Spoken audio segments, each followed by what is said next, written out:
Welcome everyone. Good evening, and in fact, good morning and good afternoon, because we have people from all over the world joining us today, and it's an absolute honor to have you all with us.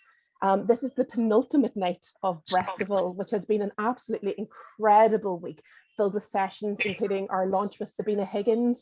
We've had our incredible session with Gabrielle Palmer on Wednesday. We've had our 40th anniversary celebration of the code with advocates from all over the world supporting and explaining what exactly the code means to each and every one of us. We've obviously had our transformational sessions covering things from perinatal mental health. We've had rural focus on families, as well as when breastfeeding looks different and the importance that every drop of breast milk matters. We have tonight's film session, which you are joining us for this incredible panel. And then tomorrow we have our big virtual latch on, where we're inviting everyone to come along with their nurslings, be counted amongst the community to share how many people are coming together in this wonderful movement. And then tomorrow night we have our big night in, which is our big quiz night, and it's going to be so much fun with plenty of prizes and lots of fun altogether. As I said, this is just the most incredible session for me to be involved in. I am so happy to be able to be part of this and to share this moment with you all. I was first introduced to this incredible film by a truly inspiring woman. She has taken me through studies, through emotions, through sharing experiences, and she has, honestly, I would like to say, has become a great friend of mine and a great mentor. And I have the great honor of now introducing her as the chair for this evening, and that is Karen Hall. Fantastic. Hi, good evening, everyone. Thank you, Catherine. Yes, it's been an absolute pleasure to work with you as well. And yes, I would call us friends. Good evening to everybody else. It's so lovely to see so many people signed in for this special Friday night event for Breastival. What an amazing week it's been. The Breastival team, you have worked so hard and achieved so much. It's just awesome. So tonight we have the screening of the film Tigers, and preceding that we've invited some marvellous people to have a chat, and I'm going to introduce you now to the panel. We're not sure currently if we've got Amir present. Amir, if you are here, could you speak to us or give us a wave? Yeah, he's in the waiting room and hasn't been verified. I think it's not matching his name. Right, okay, so we're pressing on. We're hoping you'll be able to join us at some point. So Amir, who we're waiting for, Syed Aamir Raza, he's the former Nestle salesman and whistleblower whose efforts to stop the company from plying new mothers with formula resulted in the film Tigers. We also have Andy Paterson, the writer and producer of the film, as well as the producer of other award-winning films like The Railway Man, The Girl with the Pearl Earring and Burning Man. Hi, Andy. Give us a wave. Hi, nice to meet you all. Great to be here. Thank you. We have Tracey Wagner-Rizvi, who worked with Amir in Pakistan to produce Milking Profits, the report of his evidence, and she helped him to get out of the country before it was published for his safety and for wider dissemination. And she currently works at the University of Edinburgh as a research fellow, looking at corporate influence on health policy and governance. Hi, Tracey. She's around here somewhere. And we have Dr. Chris Van Tulleken, who is an infectious diseases doctor and MRC Clinical Research Fellow at University College London Hospital. He's also a TV presenter, well known for his shows Operation Ouch and Trust Me, I'm a Doctor. And I think we have got a few people attending this evening who mainly wanted to see him because of Operation Ouch. Most of them are quite small. Chris is also a very vocal breastfeeding advocate, hosting the Global Breastfeeding Collective's 40th anniversary of the International Code of Marketing of Breast Milk Substitutes celebration in May 2021. And it doesn't say this in my notes, Chris, but I think of you as being most famous for the BMJ podcast about cow's milk protein allergy, for which I thank you. Yeah. Hi, Chris. Huge honour to be here. Thank you for having me. And we actually also, as some of you may have noticed, have a sneaky extra panelist, which is, who is Patty Rundle, Policy Director of Baby Milk Action. She might chip in occasionally. Yeah. So Yeah, thanks. You're welcome as well. To start us off this evening, talking about the film and about the context and the circumstances around the film, Catherine mentioned Gabriel Palmer's talk on Wednesday, in which she talked a lot about the personal being the political. And I think that's probably something that most of us here tonight feel when it comes to the politics of breastfeeding. I wanted to talk to Amir about this, and I'm sure, absolutely sure, that the other panelists will have some thoughts about it as well. It's been a long time. It's been over 20 years since the events of this movie. Looking back now, do you all feel like you achieved what you set out to achieve? If I speak to that, I mean, I think that the most difficult part of that is that I think that we achieved what we hoped to achieve in terms of the film, but the film has not been seen as widely as it should have been, and the powers that operate in that process, I suppose, are symptomatic of what we were up against in the first place. We nearly made the film shortly after I first met Tracey in Pakistan in 2006, with BBC Films, with UK Film Council, what would have been a fairly major production. And it was quite simply stopped by the pressure that Nestle put on the BBC. And that was a very shocking thing to witness. So I'm intensely proud of the film. I'm not happy that we didn't achieve a much wider distribution for the film. Can you say more about that, Andy, about the pressure that was brought against you? Yeah, I mean,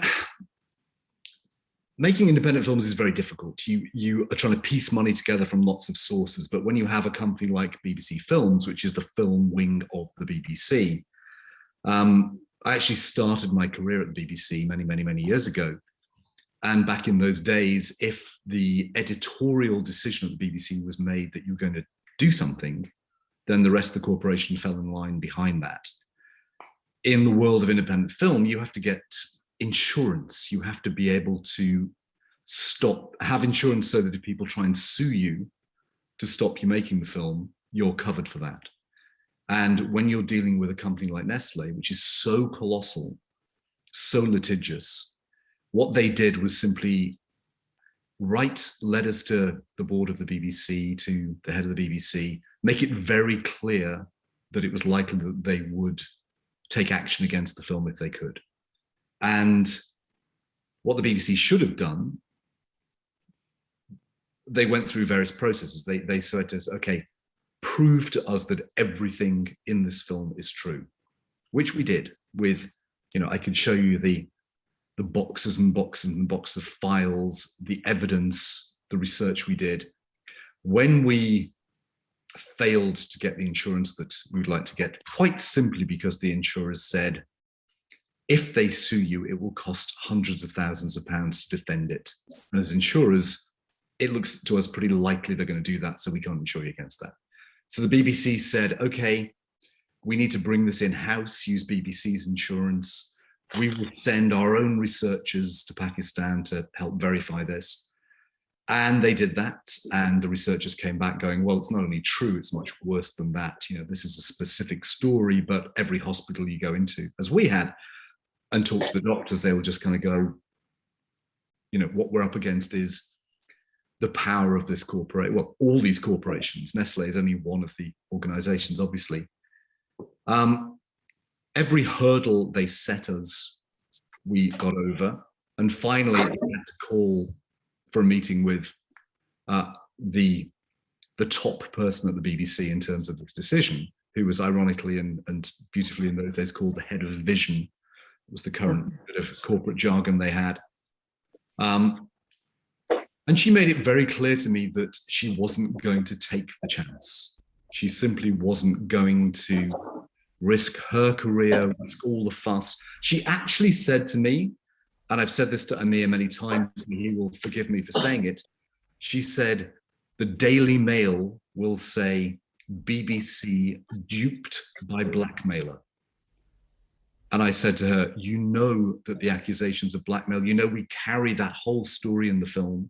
Amir agreed with us that we should tell, the absolute true story of how he was put under pressure and how at a certain point he was, as you just might be as a young man in Pakistan faced with Nestle, terrified of what was going to happen to him and his family. It's all in the film. You know that.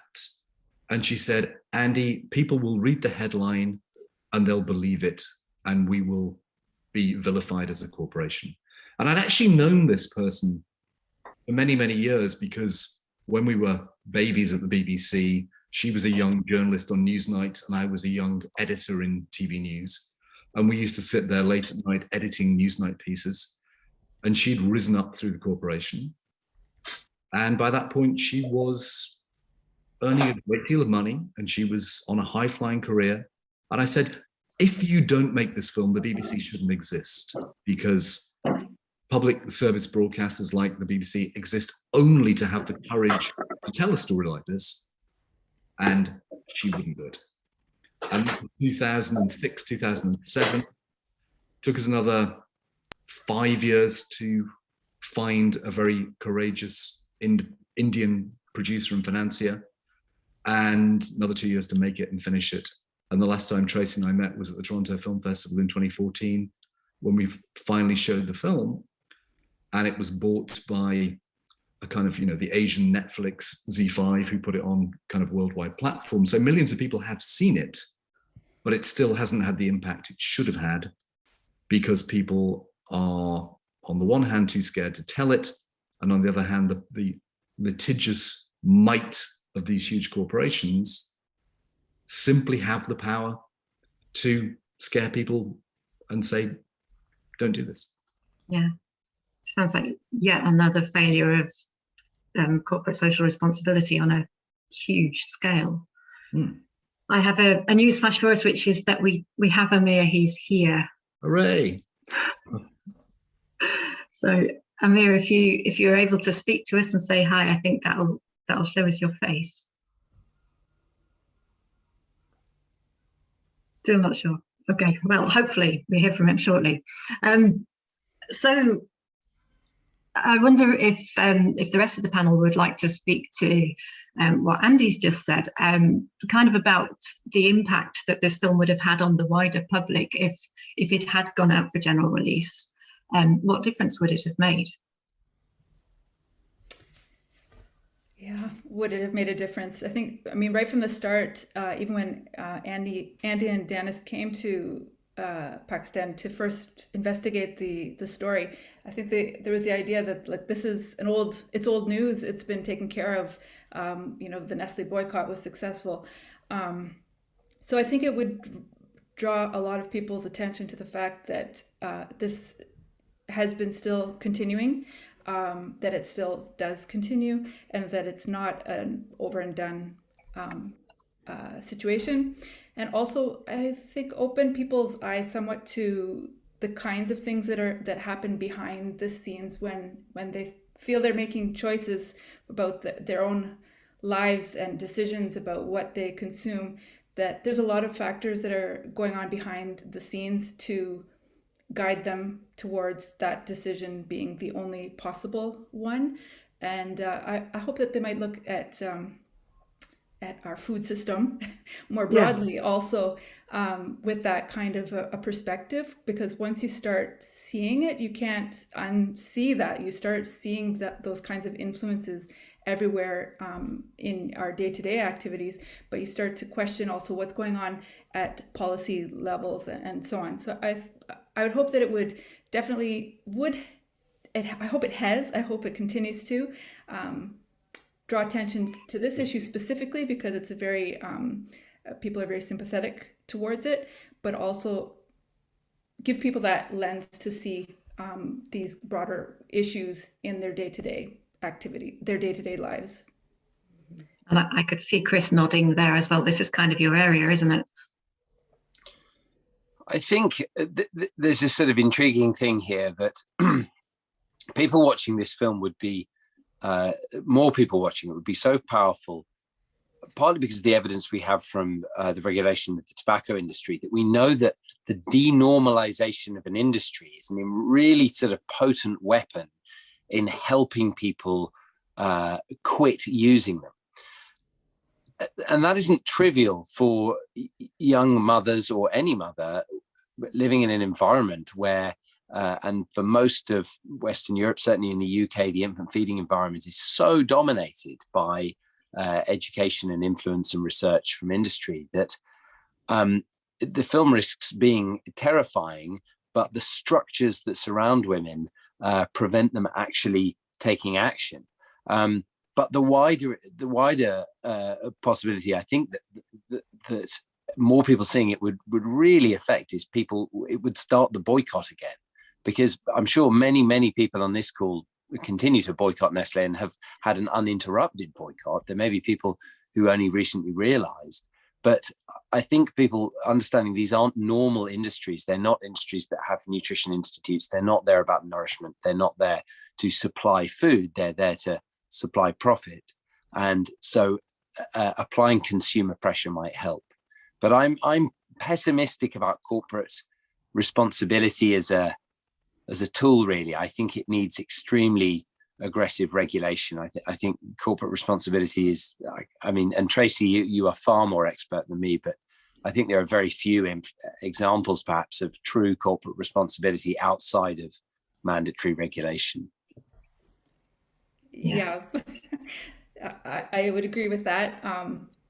Of course, I mean, you want to have a bit of nuance there when you're talking about corporate social responsibility, but my feeling with my background on this campaign and observing over decades now, I'm extremely skeptical about these kinds of initiatives called corporate social responsibility.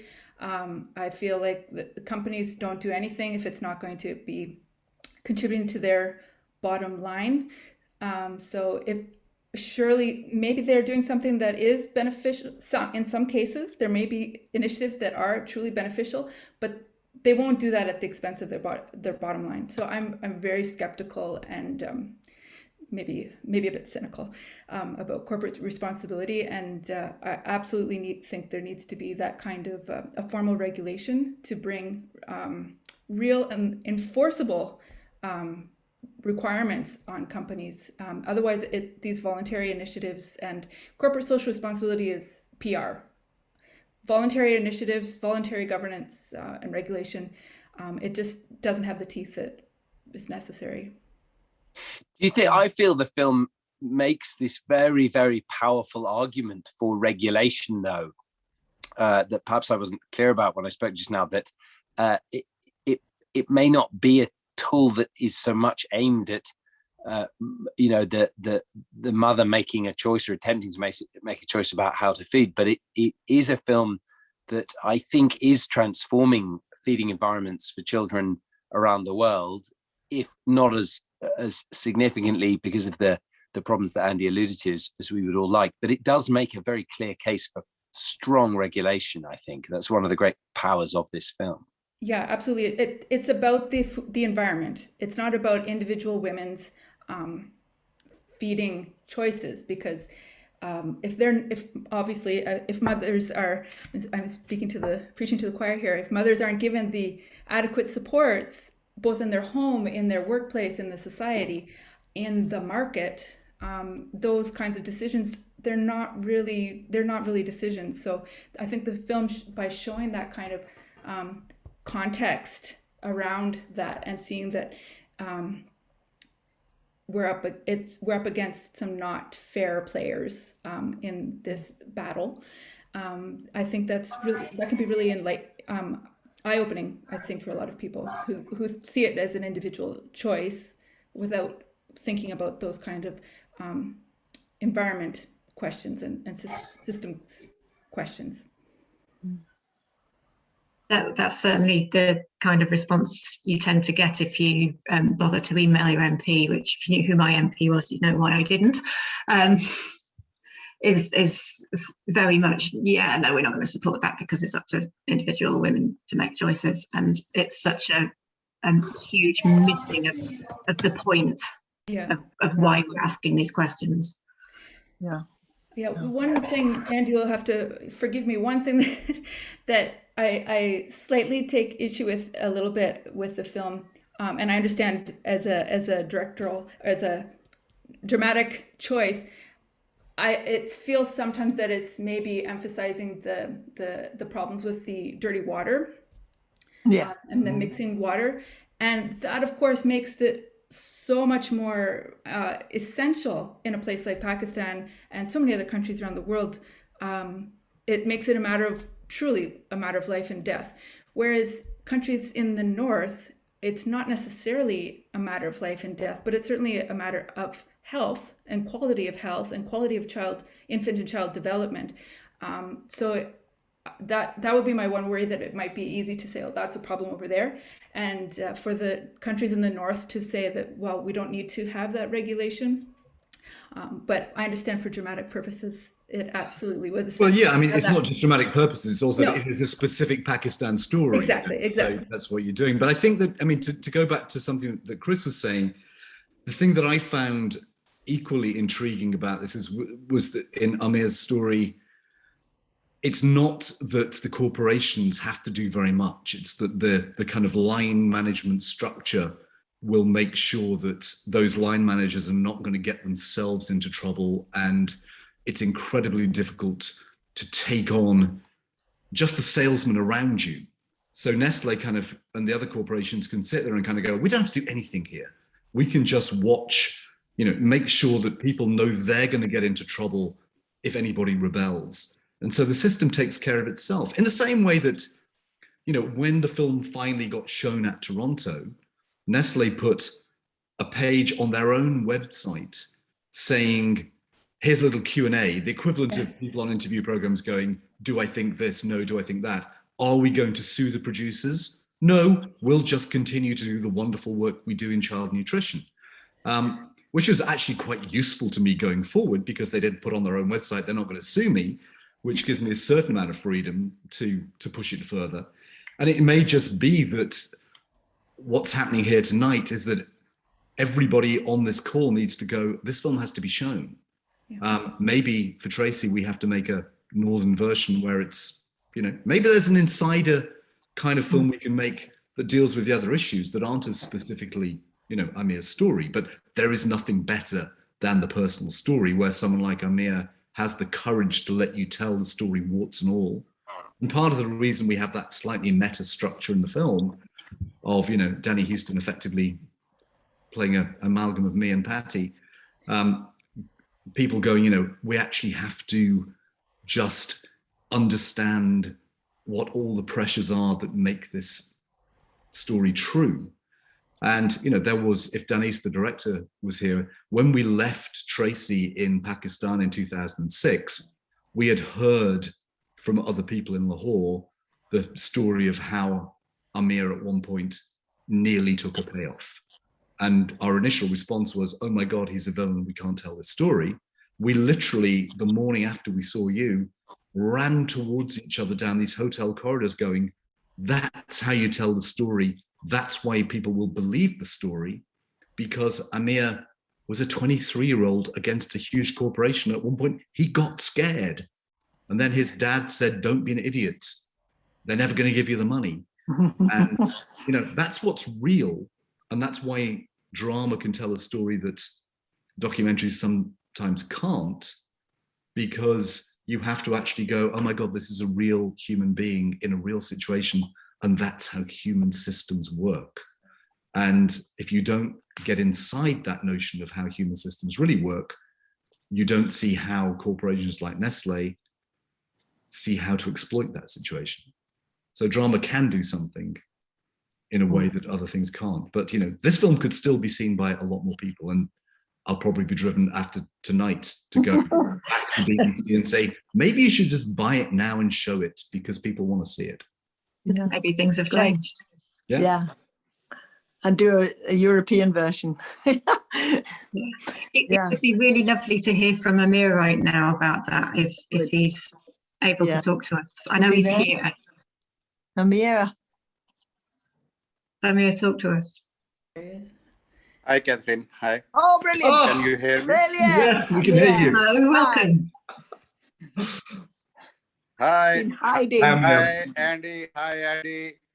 Hi, Amir. Tracy and Patty. Yeah. Thank you so much for inviting me and to give me a chance.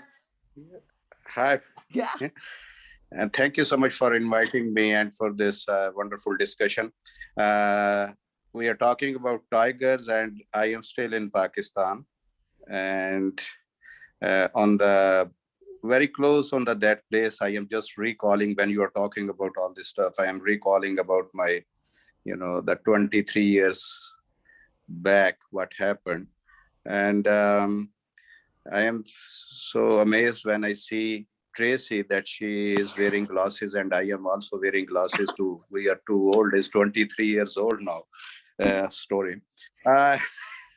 And Pat is still looking young as like before, and same is the Andy. Hello. Yeah. Fantastic. Can you hear me? Yeah, we can. We can. Yeah.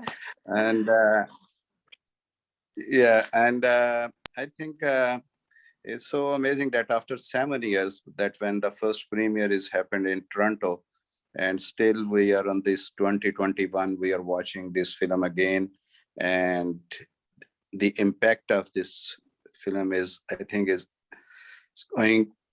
I think it's for a long time, and especially the hard work done. I think without Patty Randall and Mike Brady and Baby Milk Action, this is not possible that we can, we are seeing this film.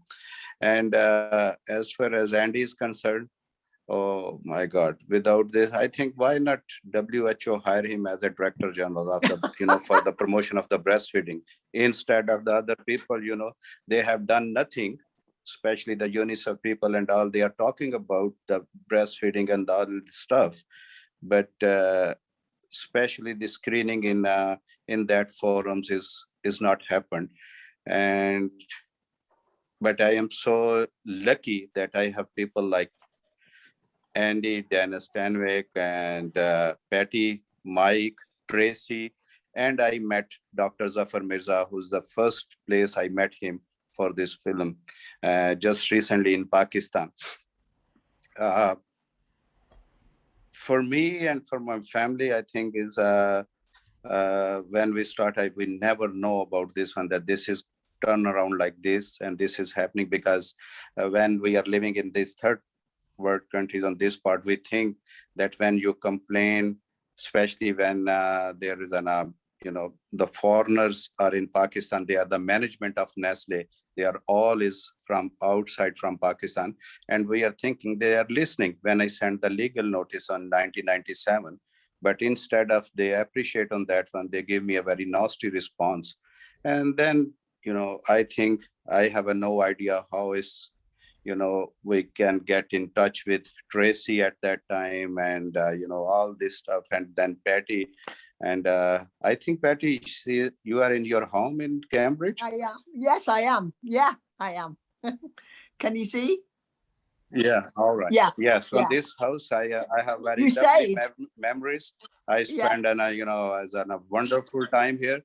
She is very good host. She is look after me very well, even though I am away from my family. And same, we have very good time we spent when I worked with Tracey as well for the project of the Milking Profit, how Nestle put sales ahead on infant health. And later on, the bombardment, I think, from the emails and the question from Andy. Oh my God, every time he sent me a lot of questions, and I am all the time I'm responding him. But inside in myself, I know that this is nothing has happened, because it took, I think, almost 10 years, more than that. But finally, we are watching this film, and this is just because of this panel. And I am so lucky that I got these people, and we are watching this film all around the world, and we have very good screenings around some very prestigious film festivals, very important in breastfeeding conferences. And I think we have to give them more promotion, and some other peoples to come forward, like these big institutions, big organizations like WHO and UNICEF. And one thing I would like to share that all over the world, mostly I think everywhere this film is screened, except the country where I am right now sitting, I am living in Pakistan. There is no screening until now is 7 years, not even a single one. And I think Patty will help me, and we'll see that we can, because next 2 months I think I'm still in Pakistan. We can make something in this country for Pakistan as well. Thank you so much. This is all I would like to say, and thank you so much for everyone. Great. Amir, thank you. And I'm seeing comments popping up in the chat, thanking you from so many people, thanking you for speaking out and setting all of this in motion. Just what an amazing thing to do. And I wanted to ask the people involved in making the film if there had ever been a moment when you doubted that you should do it. Well, I mean, again, you know, when Patty's involved. Sorry, I can't hear you. When Patty's involved, you know that there's no way out, so you just can't. Is that why she laughed? They wouldn't dare. Yeah, no, I mean, there were many times when I doubted whether we'd ever get it made, but that's a very different question. It is. And I think the BBC's failure to make it was the ultimate kind of provocation. But you know, it was 5 years from there to actually getting the film made, and that was a tough time to have a story like this and feel that it was why it would be so difficult to make it. I mean, that felt like a failure, but the stakes were pretty high. Yeah, it's how you can live with yourself, isn't it, Andy? Can you live with yourself, you used to say. Yeah, I mean, when would be the day that you'd wake up and say, okay, I'll stop trying to tell this story? You know, that's, you know, because all we're doing is, I mean, Danis once said to me, and Danis comes from Bosnia. He's an amazing director, but he said to me one day, what's the worst that happens? Nestle sue you and they take your house and they take everything you have, and you have family and friends, and you are somebody, you will not find yourself out on the street.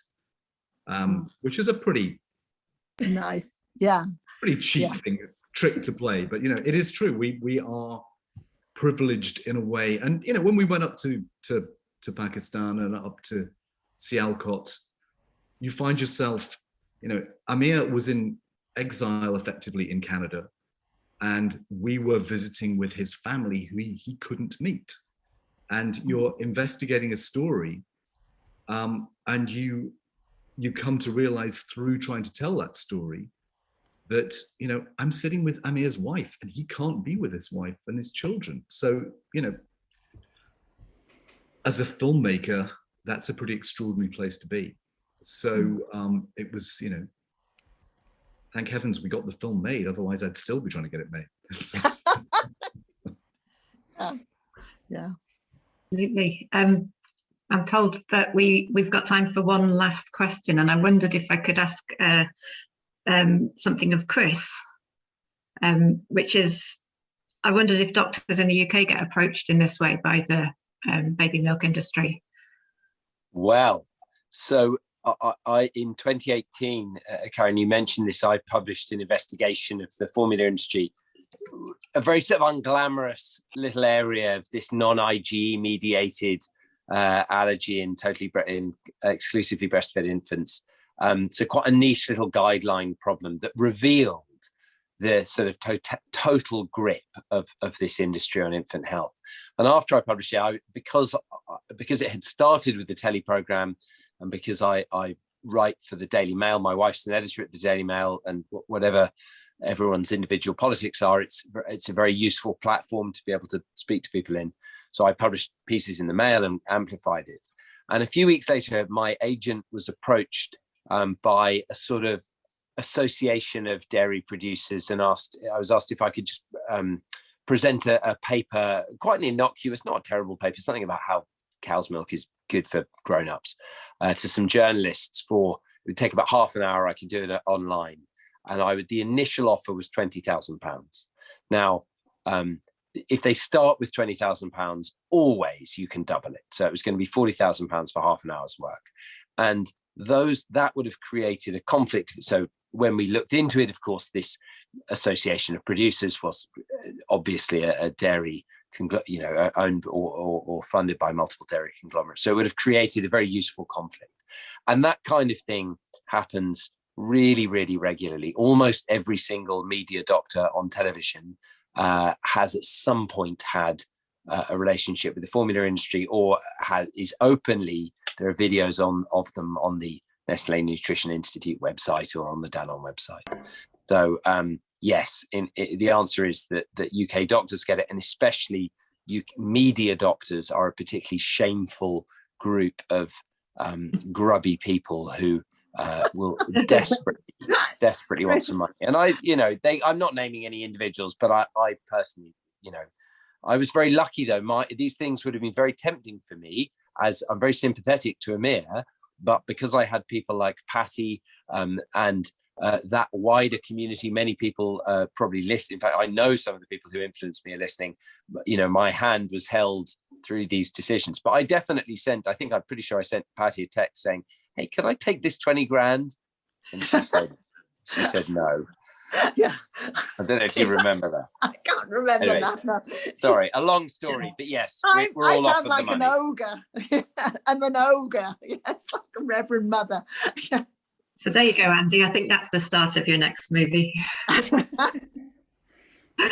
That's lovely. I want to say huge thank you to everybody on the panel, Amir, Andy, Tracey, Chris, and Patty, for telling us all of this inside story. It's been really interesting to hear, and we are now ready, I think, for the movie to begin.